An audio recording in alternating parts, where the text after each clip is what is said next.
Captain Lee Dae-ho stood on the bridge of the UES Indomitable, watching the stars drift past the main screen. His ship was 3 weeks out from Earth, mapping empty space near the edge of known territory. It was quiet work, but someone had to do it. The galaxy was big and humans were still new to it all. "Captain," called Dr. Park So-min from her station, "I'm getting something strange on the long-range sensors." Lee walked over to her workstation. So-min was the best communications officer in the fleet. If she said something was strange, it was worth checking out. Her fingers danced across the control panel, trying to clean up the signal. "What kind of something?" Lee asked. "It looks like a distress call, but it's coming from way out near the Veltar system. That's at least 2 weeks from here." Lee frowned. The Veltar were peaceful people. They looked like tall, thin humans with blue skin and large eyes.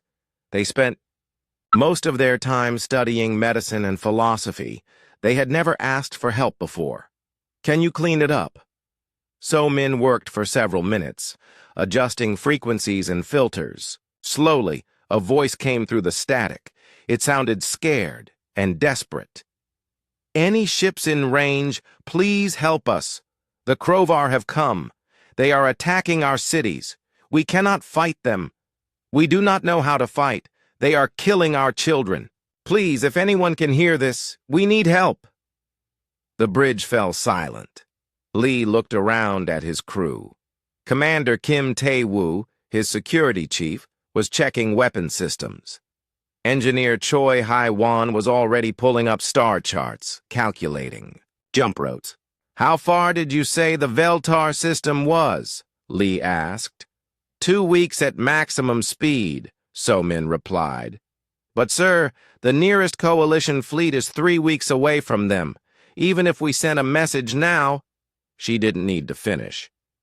By the time help arrived, the Veltar would be dead or enslaved. Lee had met Veltar before. They were gentle people who had never hurt anyone. Their healers had saved thousands of lives across the galaxy. The idea of them being slaughtered made his stomach turn. "Sir," Kim Tae-woo said quietly, "the Krovar Empire isn't part of the coalition. They've been expanding beyond the border worlds for years. Intelligence says they're looking for new slaves and resources." Lee nodded. He knew about the Krovar. They were big, reptilian warriors who believed that strength was the only thing that mattered. They conquered weaker species and used them as workers in their mines and factories. The coalition had been watching them, but they hadn't attacked any member worlds yet. "The Veltar aren't fighters," Choi Hai-wan said. "They're scholars and healers. They probably don't even have weapons." Lee stared at the star chart. The Indomitable was an exploration ship, not a warship. They had some weapons, but nothing compared to a Krovar battle fleet. Going to help the Veltar would probably mean death for his entire crew. "Sir," So-min said softly, "there's more to the message." She played another section of the transmission. This time the voice was even more desperate. "We have tried to evacuate our children, but their ships are faster. They are hunting our medical ships. They want our healers alive. Please, we know we are far from help, but if anyone hears this, we cannot let our people become slaves." Lee closed his eyes. He thought about his own daughter back on Earth. She was about the same age as many of the Veltar children who were dying right now. He thought about the oath he had taken when he became a captain to protect innocent life wherever he found it. "All hands, this is the captain," he said into the ship's communication system. "Report to the main briefing room in 10 minutes. We have a situation to discuss." 20 minutes later, Lee stood before his crew of 48 men and women. He had explained the situation and played the distress call. Now he looked at each face in the room. "I won't lie to you," he said. "If we go to help the Veltar, we'll probably die. The Crovar have ships 3 times our size and 10 times our firepower. We're explorers, not warriors. But, sir, interrupted Lieutenant Yoon Ji-hee, his tactical officer. The Veltar saved my brother's life when he was sick with Andorian fever. Their healers worked for weeks to cure him. Several other crew members nodded. The Veltar healing technology was famous throughout the galaxy. They had helped millions of people over the centuries. I know, Lee said, but I need you all to understand what we're choosing. This isn't a rescue mission. This is almost certainly a suicide mission. Sergeant Bae Min Ho, the leader of their small Marine unit, stood up. Captain, with respect, that's not how humans think. We don't calculate odds when innocent people are dying. Chief Petty Officer Han Soo-jin, their medical officer, nodded. The Veltar have never asked for help before. If they're calling for aid, things must be very bad. Lee looked around the room again. He saw determination in every face. These were good people, Earth people. They understood what it meant to protect those who couldn't protect themselves. All right, then, Lee said. All in favor of responding to the distress call? Every hand in the room went up. Lee smiled grimly. So, Min, send a message to Earth Command. Tell them we're responding to a Veltar distress call and requesting immediate backup. Sir, Choi Hae-won said, it'll take 2 weeks to get there. We should push the engines past the red line if we want to have any chance of arriving in time to help. Do it, Lee ordered.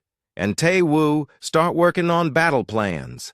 I know we're outgunned, but humans have won against worse odds before. As the crew hurried to their stations, Lee remained in the briefing room for a moment. He thought about the message they had received.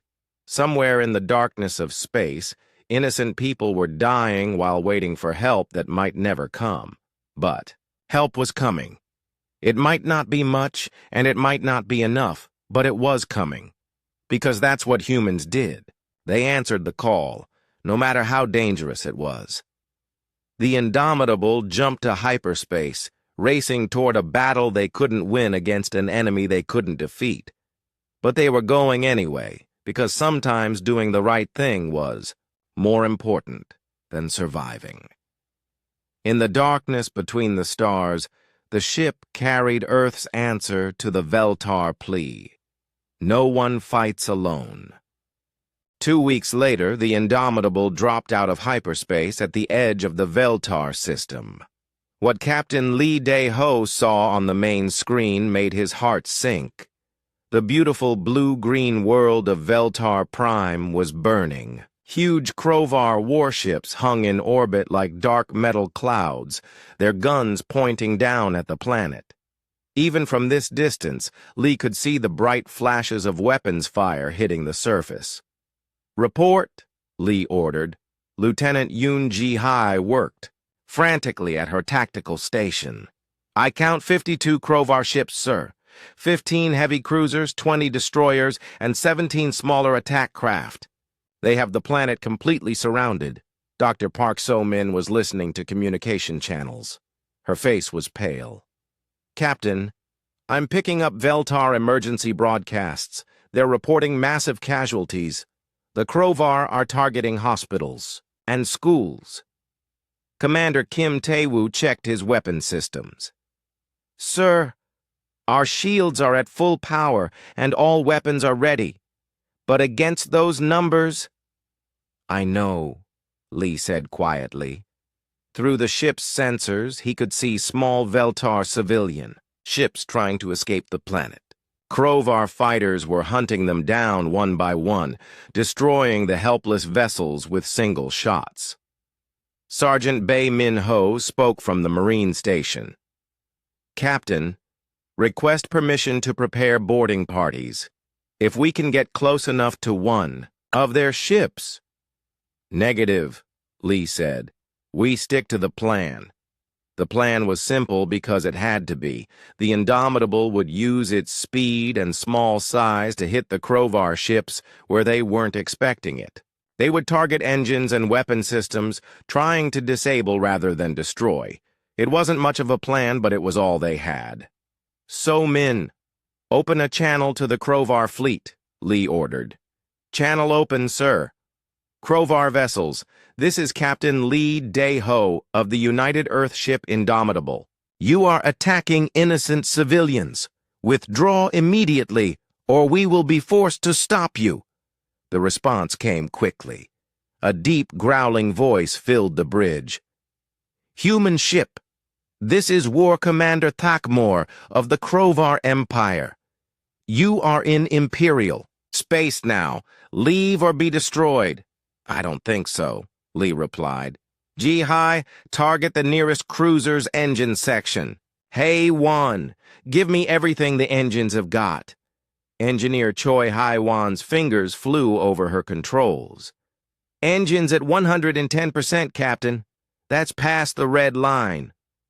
I'll worry about the engines later, Lee said. All hands. Battle stations? The Indomitable shot forward like a bullet. The Krovar had never seen a human ship fight before. They expected the small vessel to keep its distance and fire long-range weapons. Instead, Lee drove his ship straight at the enemy. Formation. What are they doing? Thakmor demanded from his command ship. Are they trying to ram us? The human ship dove between two Krovar cruisers, its guns blazing. But instead of targeting shields or armor, the humans aimed for specific weak points. Engine mounts, weapon joints, sensor arrays.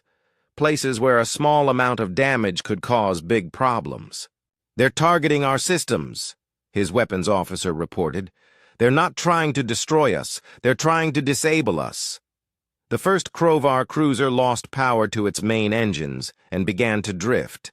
The second ship lost its forward guns. The Indomitable was already moving to its next target. All ships, destroy that human vessel, Thakmor ordered. Show them what happens when prey fights back. The Krovar fleet turned to focus on the single human ship. Dozens of energy beams and missiles filled space around the Indomitable. Lee threw his ship into a spinning dive, barely avoiding the incoming fire.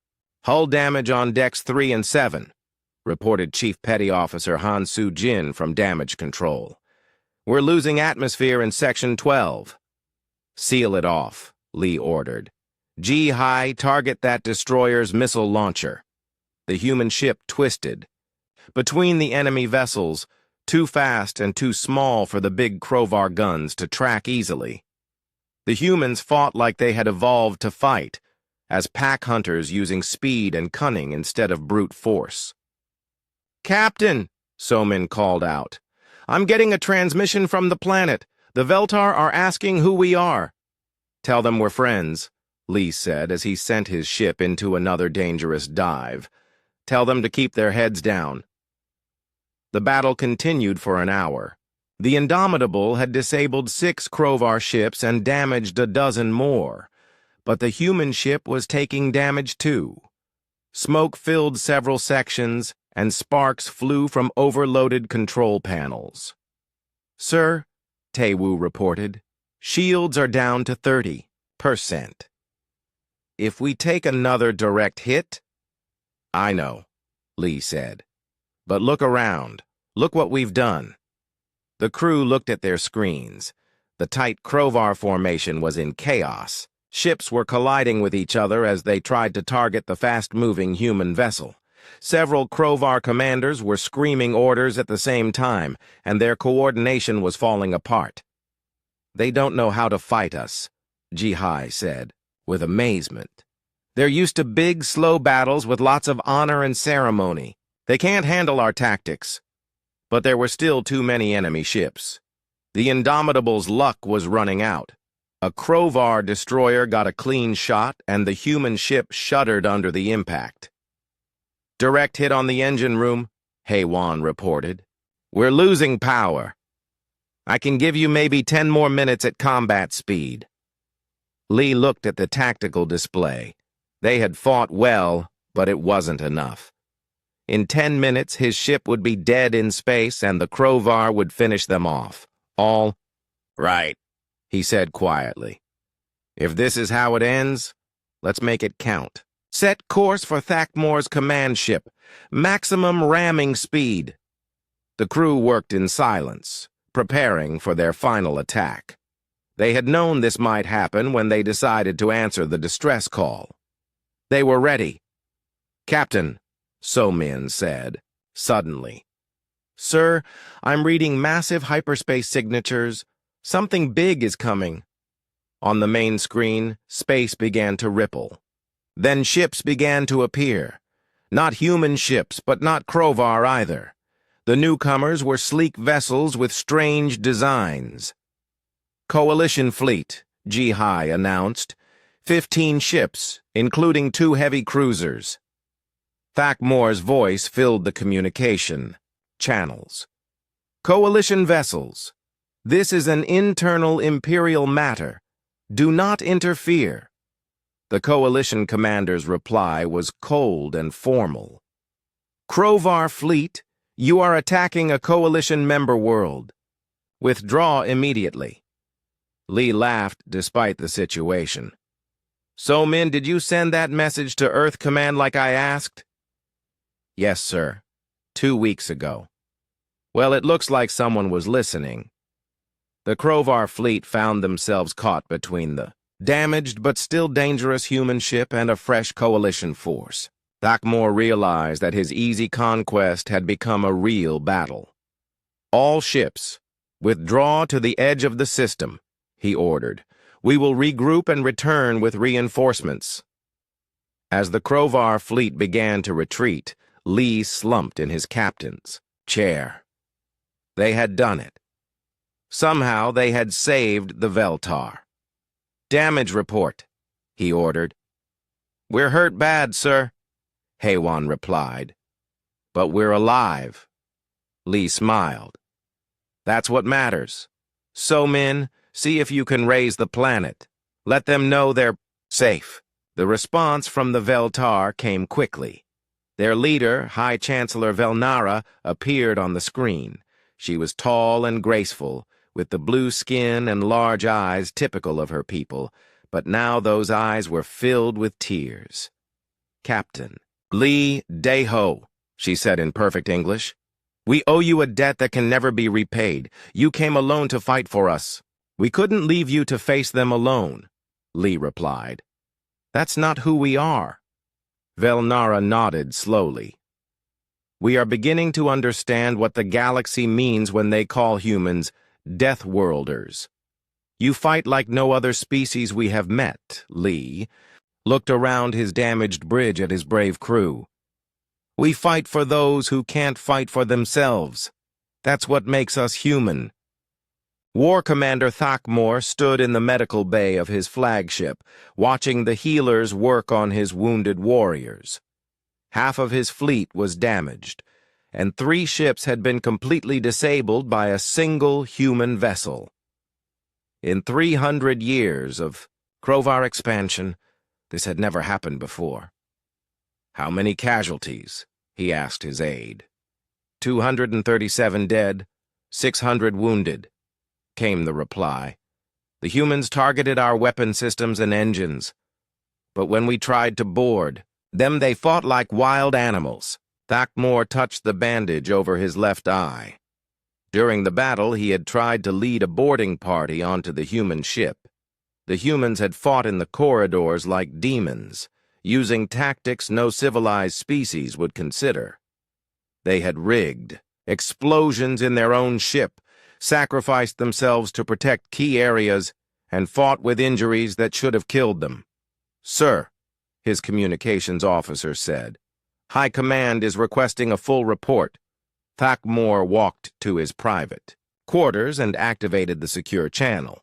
The Supreme War Leader appeared on the screen, his massive form filling the display.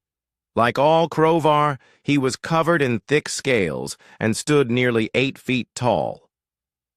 Explain yourself, Thakmor, the Supreme War Leader growled. How did you lose 3 ships to a single human vessel? My lord, Thakmor began carefully, the humans do not fight like other species. They have no honor code. They do not follow the rules of war. Rules are for the weak, the Supreme War Leader replied. You command 50 ships. They had one. Thakmor thought about how to explain what he had seen. My lord, they rammed our vessels with their shuttles. They overloaded their own engines to create electromagnetic pulses. When we boarded them, they collapsed their own corridors to trap our warriors. They fought with weapons that would kill them as easily as us. The Supreme War Leader's eyes narrowed. You sound afraid, Thakmor. No, my lord, but I am concerned. These humans are not like the Veltar or other prey species. They evolved on a world that tried to kill them every day. They think like predators, not like civilized beings. 1. Ship Thakmor. 1 ship forced your retreat. Yes, my lord. But if 1 human ship can do this, what happens when they bring more? The Supreme War Leader was quiet for a long moment. Return to base. We will discuss this with the High Council. Meanwhile, on Veltar Prime, Captain Lee Deho sat in a medical facility being treated by Veltar healers. His ship was in orbit, undergoing repairs with the help of Coalition engineers. Dr. Park So-min sat beside him, her arm in a healing device. High Chancellor Velnara approached them. She moved gracefully despite her height, and her blue skin seemed to glow with health. Captain, she said, our healers say you will recover fully. Your species has remarkable healing abilities. Thank you, Lee replied. How are your people? Velnara's expression became sad. We lost many cities. Thousands of our people are dead. But without your intervention, we would all be slaves or corpses now. So-min looked up from her healing device. High Chancellor, can you tell us more about the Krovar? We need to understand what we're dealing with. Velnara sat down across from them. We have been watching the Krovar Empire for many years. They are expanding rapidly, conquering new systems every few months. Their military is built around personal combat and honor duels. That explains why they were so confused by our tactics, Lee said. We don't fight for honor. We fight to win. Yes, Velnara agreed. But there is something else you must know. The Krovar are planning something big. Our deep space monitors have detected massive fleet movements in their territory. She activated a holographic display showing star charts. Red dots marked Krovar fleet positions. They are gathering their forces for a major offensive. We believe they plan to attack Coalition space directly. Lee sat up straighter, despite his injuries. How big an attack? Our estimates suggest they could field over 500 ships, enough to overwhelm any single Coalition fleet. So-min frowned. But why attack the Coalition? They've been expanding in other directions for years. Because of what happened here, Velnara said simply, you embarrassed them. In Krovar culture, that cannot be allowed to stand. They will want revenge. Lee thought about this. The Krovar Empire had thousands of ships and millions of warriors. Earth had a small fleet scattered across dozens of systems. If the Krovar decided to make an example of humanity, there's something else, Velnara continued.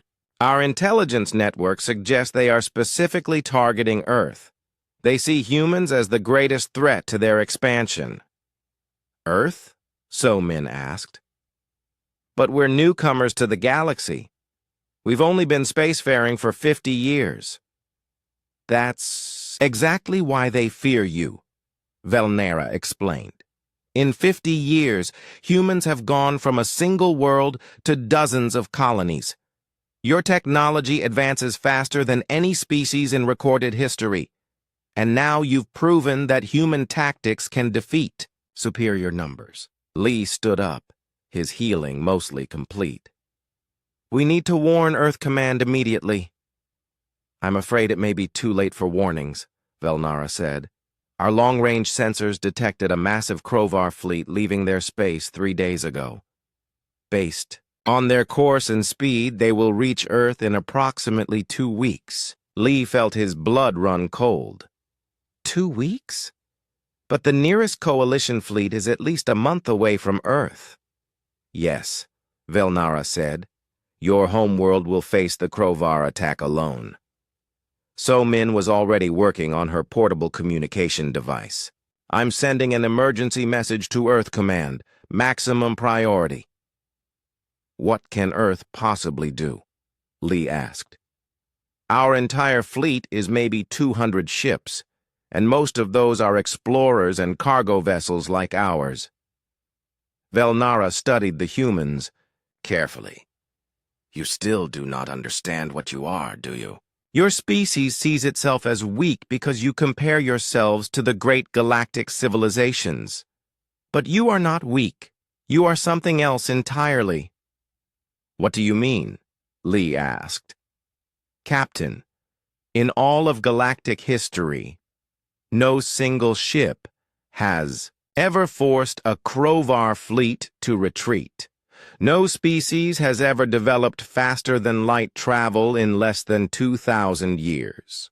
No civilization has ever colonized 50 star systems in 5 decades. She stood and walked to the window, looking up at the stars. The galaxy calls your world a death world, because only the most dangerous predators could survive there. But we forget that predators don't just kill. They also protect their pack. Lee joined her at the window. In the distance, he could see the lights of his ship as coalition engineers worked to repair it. The Krovar think they are teaching humanity a lesson, Velnara continued. They believe that if they destroy Earth, other species will fear them too much to resist. But they don't understand what they're really doing. What are they doing? So-Min asked. Velnara turned to face them, and for the first time since they had met her, she was smiling. They are attacking the homeworld of the galaxy's apex predators. They are threatening the children of Deathworlders. And that, Captain Lee Daeho, is something that has never been done before. Lee looked at the star charts again, thinking about Earth, about his daughter and his home, about the billions of humans who had no idea what was coming for them. So-Min, he said quietly, add something to that message to Earth Command. What, sir? Lee thought about the Krovar war commander who had retreated from a single human ship, about an empire that measured strength by conquest, but had never faced an enemy that fought like humans. Tell them the Krovar Empire has made a mistake. Tell them they've attacked innocent people under human protection. And tell them it's time to show the galaxy what Deathworlders really are. War Master Kaz Thul stood on the bridge of his massive command ship, watching Earth grow larger on the main screen. Behind him stretched the greatest fleet in Krovar history, 300 ships carrying 50,000 of the Empire's finest. Warriors! Report on enemy defenses, he ordered. His intelligence officer consulted his displays. Our scouts report approximately 40 human military vessels in the immediate area, plus various civilian craft. No significant orbital fortifications. Kazathul nodded with satisfaction. The humans had embarrassed War Commander Thakmor, but that was because Thakmor had been unprepared. This time, the Krovar had brought overwhelming force. The human homeworld would burn, and every species in the galaxy would understand the price of resisting the Empire. My lord, his communications officer said, we're receiving a transmission from the human fleet. Put it on screen. A human appeared on the display, an older man with gray hair and calm eyes. He wore the uniform of an Earth admiral, Krovar. Fleet, This is Admiral Jang Hyun-sik of the Earth Defense Force. You are approaching human space without permission. State your intentions." Kazthul smiled, showing rows of sharp teeth. "Human Admiral, I am War Master Kazthul of the Krovar Empire. Your species attacked our forces and embarrassed our commanders. We have come to teach you the price of such actions." "I see," Admiral Jang replied calmly. "And what price is that?" "The complete destruction of your home world and the enslavement of any survivors." Admiral Jang was quiet for a moment. When he spoke again, his voice was still calm, but something had changed in his eyes. "War Master, you have made a mistake. You attacked civilians under human protection. You threatened innocent people. And now you've come to our home to threaten our families. Your threats do not concern me, human. You have 40 ships. I have 300. Actually, Admiral Jang said, let me correct you on that. The space around Earth suddenly filled with light as hundreds of ships dropped out of hyperspace. Kazthul stared in shock as vessel after vessel appeared on his sensors. Military ships, civilian craft, cargo haulers, mining vessels, even luxury yachts, all of them armed, all of them moving into battle formation. "What is this?" Kazthul demanded. "Admiral." Jang's image remained on the screen. Behind him, Kazthul could see the bridge of what appeared to be a civilian ship that had been converted to a warship. "War Master, allow me to explain something about humans. When you attacked the Indomitable and threatened the Veltar, you didn't just attack one ship. You attacked all of us." More ships continued to appear. The Krovar fleet sensors were going crazy trying to count them all. 837 vessels and counting, his tactical officer reported in disbelief. "Impossible," Kazthul growled. "No species can assemble a fleet that size in 2 weeks." "You're right," Admiral Jang said. "No other species can. But you see, War Master, you don't understand what humans are. When one of us calls for help, we all answer." The truth was becoming clear to Kazthul as he watched the impossible fleet take shape around Earth. These weren't just military ships. Mining companies had armed their cargo haulers with industrial lasers. Colonists had turned agricultural vessels into missile platforms. Even civilian families had mounted weapons on their personal craft and come to defend their homeworld. "Doctor, Park So-min's message didn't just reach Earth Command," Admiral Jang continued. "It reached every human ship, station, and colony in known space. The message was simple. Innocent people are dying, and the Krovar Empire thinks we're monsters. Let's prove them right."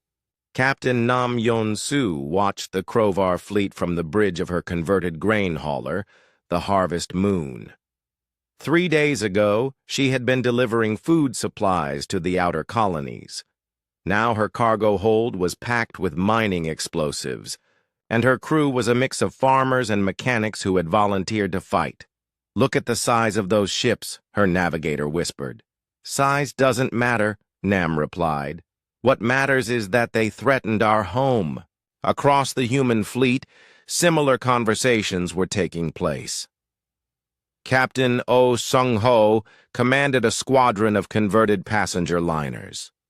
Admiral Song Mi-kyung coordinated a group of research vessels armed with experimental weapons. Every ship had a story.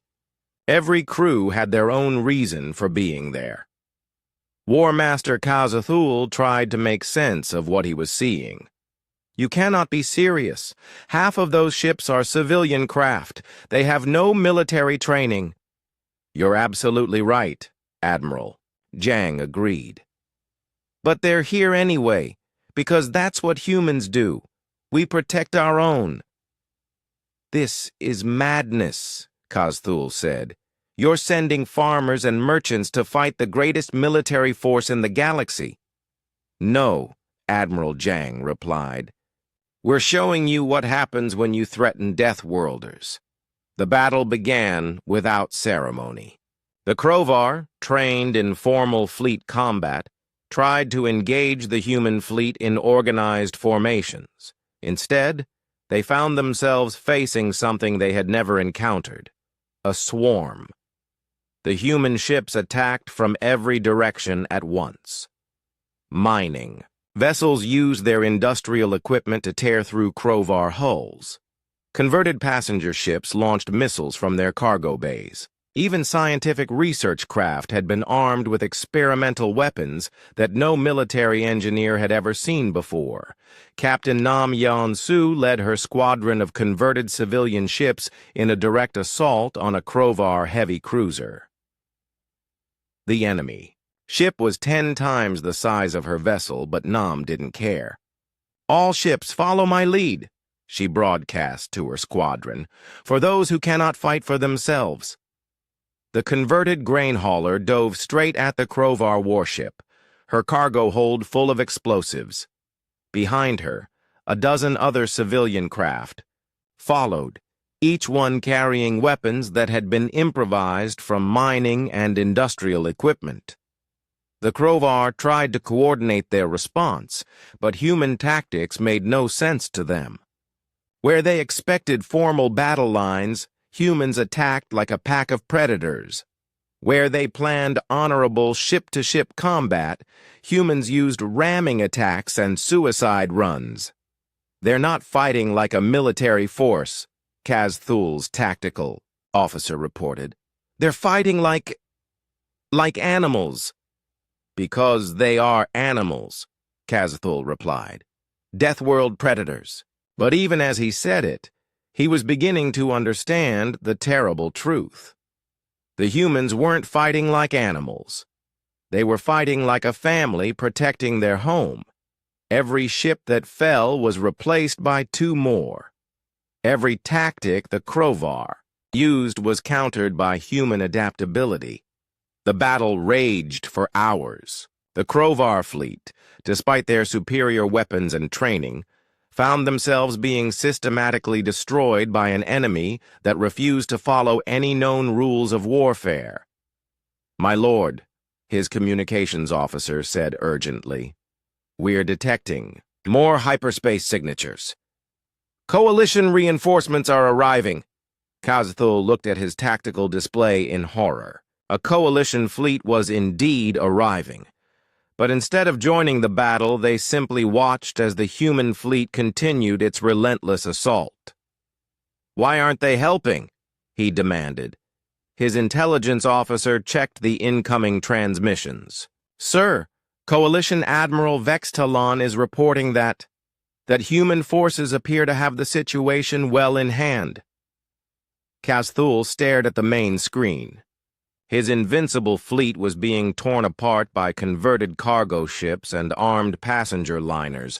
Warriors who had conquered a dozen species were being defeated by farmers and miners and scientists who had never seen combat before. "All ships," he broadcast to his remaining fleet. "Full retreat. Emergency jump to hyperspace." Only 67 Crovar ships escaped the battle. The rest were destroyed or disabled by a human fleet that shouldn't have existed, using tactics that shouldn't have worked, fighting with a determination that no military doctrine could explain. As the surviving Crovar ships fled into hyperspace, Admiral Jang opened a channel to the entire galaxy. "This is Admiral Jang Hyun-sik of the Earth Defense Force. Let this message reach every corner of known space. Humanity will answer any distress call from any innocent species. We will protect those who cannot protect themselves, and anyone who threatens peaceful worlds will face the full strength of the human fleet." He paused, looking directly at the camera. "The Deathworlders are here, and we're on the side of the innocent." 6 months after the Battle of Earth, Captain Lee Dae-ho stood in the newly built human embassy on Veltar Prime. Through the large windows, he could see the rebuilt cities spreading across the blue-green landscape. The Veltar had recovered quickly with human help, but the galaxy would never be the same. "Captain," Dr. Park So-min said as she entered his office, "the new ship is ready for departure." Lee turned from the window. So-min now wore the uniform of a coalition ambassador, but she still served aboard the Indomitable when needed. The ship had been completely rebuilt and redesigned as the first vessel of the Human Protection Fleet. "How does she look?" Lee asked. "Better than ever. Faster engines, stronger shields, and enough firepower to make any aggressor think twice." Lee smiled. "And the crew?" "Volunteers from across human space. Everyone wants to serve on the ship that started it all." They walked together through the embassy corridors. The walls were lined with messages from across the galaxy, requests for protection, offers of alliance, and warnings to potential aggressors. Humanity's reputation had spread far beyond Coalition space. In the communications center, they found Chief Petty Officer Han Soo-jin monitoring incoming transmissions. She had been promoted to Embassy Communications Director, but like So-min, she still served aboard the Indomitable when duty called. "Anything interesting today?" Lee asked. 3 distress calls from the Outer Rim, 2 alliance requests from Independent Worlds, and 47 applications from humans wanting to join the Protection Fleet, Soo-jin reported. Lee nodded. The Protection Fleet had grown from a single ship to over 200 vessels in just 6 months. Every ship was crewed by volunteers and dedicated to answering distress calls from non-military species across the galaxy. "Any word from the Krovar Empire?" So-min asked. Soo-jin's expression became more serious. "Actually, yes. We received an interesting transmission this morning." She activated the main display. The face of War Commander Thakmor appeared on screen. The Krovar officer looked older and more scarred than when they had last seen him. "Human fleet," Thakmor said in the recording. "This is War Commander Thakmor. I speak for a faction within the Krovar Empire that wishes to discuss terms." Lee raised an eyebrow. "Terms?" The recording continued. "The defeat at your homeworld has caused great changes in our empire. Many of us now question the wisdom of expansion through conquest. We request a meeting to discuss possible cooperation." "Cooperation?" So-min said with amazement. 6 months ago, they wanted to enslave the galaxy." "The galaxy has changed," Lee said. "We've changed it." It was true. The Battle of Earth had sent shockwaves through every civilization in known space. The idea that a species could assemble a fleet of nearly 1,000 ships in 2 weeks had terrified some governments and inspired others. More importantly, it had shown that humanity meant what it said about protecting innocent species. Commander Kim Tae-woo entered the communication center wearing his new uniform as Director of Embassy Security. "Captain, we have a situation. Long-range sensors are detecting a massive distress signal from the Andorian spiral. It's coming from multiple systems." Lee's expression became serious. "What kind of distress?" "Unknown aggressors attacking civilian populations. At least 6 star systems under assault. The attackers aren't Krovar. The ship designs are completely different." So-min was already working at her station. "I'm analyzing the signal. The language is... Wait, this is Cathari. They're a peaceful trading species from the far side of the galaxy." "How far?" Lee asked. 3 weeks at maximum speed," Tae-woo replied. Lee thought for a moment. The Andorian spiral was outside Coalition space, beyond the protection of any major military force. If the Cathari were under attack, they would face the same choice the Veltar had faced: fight alone or die. "Soo-jin, send a message to Earth Command. Request immediate deployment of protection fleet vessels to the Andorian spiral." Already done, sir, Sujin replied. Admiral Song Mi-kyung is assembling a task force. 30 ships are ready to depart. Within the hour, good. And send a message to the Cathari. Tell them help is coming. So-min looked up from her console. Captain, there's something else. The distress call mentions that the attackers are using some kind of new technology, energy weapons that can drain power from entire planets. That doesn't sound like any known species, Tae-woo said. Lee walked back to the window, looking out at the peaceful Veltar cities. 6 months ago, this world had been burning. Now it was safe because humans had decided that innocent people shouldn't have to face extinction alone. It doesn't matter what technology they have, he said quietly. It doesn't matter who they are or where they come from. They're attacking innocent people. He turned back to his staff. And that means they're about to learn the same lesson the A. Crover learned. What lesson is that? So-min asked. Lee smiled grimly. That when you threaten peaceful species in this galaxy, you're not just fighting them. You're fighting us. Elder Velkirin, the ancient Veltar philosopher, entered the communication center. Despite his great age, he moved with the grace typical of his species. Captain Lee, he said in his soft voice. I heard about the new distress call. Yes, Elder. We're preparing to respond. As I knew you would, Velkirin replied. Tell me, do you understand what you have become? Lee considered the question. We're protectors, I suppose. Guardians of those who can't guard themselves. Yes, but more than that.